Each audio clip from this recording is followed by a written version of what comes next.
Moi, j'aime beaucoup ce que je fais à Urban parce qu'on veille à ce que le développement de la ville soit accessible à tous et durable.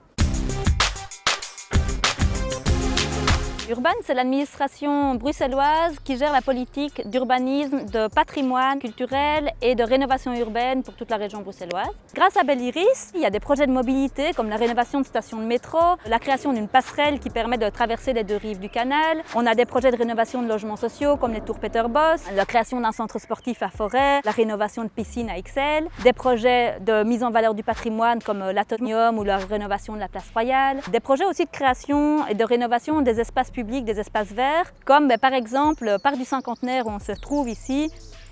Les mesures de l'Arizona, elles vont avoir un impact sur le développement de la région bruxelloise. C'est le cas notamment des changements qui ont été annoncés pour Belle Iris. Belle Iris, c'est une coopération entre l'État fédéral et la région bruxelloise qui permettent de mettre en place tous ces projets. Pour promouvoir le rôle de capitale de Bruxelles, il va y avoir une réduction du financement de 25 millions par an à peut-être jusqu'à 50 millions. Il y a aussi une volonté de concentrer le financement dans les projets de mobilité qui servent aux autres régions.